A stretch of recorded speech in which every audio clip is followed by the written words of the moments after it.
এই মুহূৰ্তত দিবলৈ লৈছোঁ এটি বিগ ব্ৰেকিং নিউজ। আজি অসমৰ পৰা সম্পদ হেৰাইছে অসমবাসীয়ে।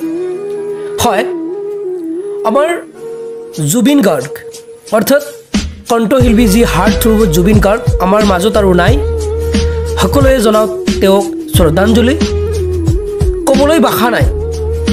হয়, নিশ্চয় মই অতি দুখেৰে এই ভিডিঅ'টো বনাই আছোঁ। ছিংগাপুৰত গৈ আমাৰ জুবিন গাৰ্গে চিৰ বিদায় ল'লে আৰু তাৰ বাবে মই সকলোকে জুবিন গাৰ্গৰ হৈ মই এই পেজটোৰ জৰিয়তে সকলোকে জুবিন গাৰ্গৰ বাবে শ্ৰদ্ধাঞ্জলি জনাবলৈ মই সকলোকে অনুৰোধ জনাইছোঁ। আৰু সকলোৱে কমেণ্টত RIP লিখিব। আজিৰ পৰা আমি অসমৰ এটি সম্পদ হেৰালোঁ বুলি ক'ব লাগিব, কিয়নো আমি গৌৰৱান্বিত কৰি আছিলোঁ যে জুবিন গাৰ্গ আমাৰ অসমৰে সন্তান আৰু অসমৰে যি জনপ্ৰিয় কণ্ঠশিল্পী জুবিন গাৰ্গৰ নিচিনা আৰু কোনেও কিন্তু দ্বিতীয়বাৰলৈ আহিব নোৱাৰে। জুবিন গাৰ্গৰ নিচিনা কোনেও নোৱাৰে।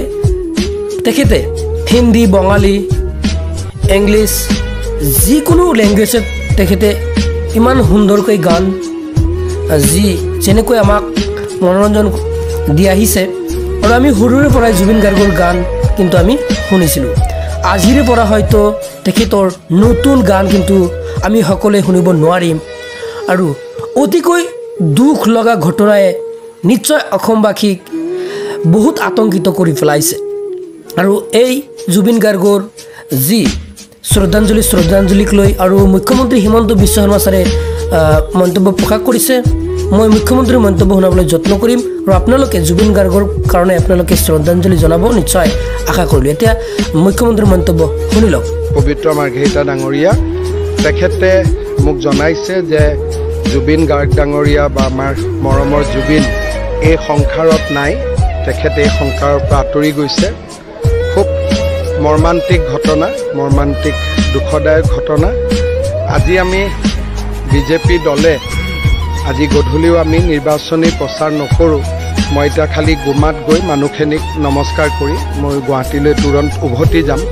তেখেতৰ সৎকাৰ বা কি ধৰণে আমি তেখেতক আনো গোটেই কথাবিলাক গুৱাহাটীত গৈ আমি আলোচনা কৰিম।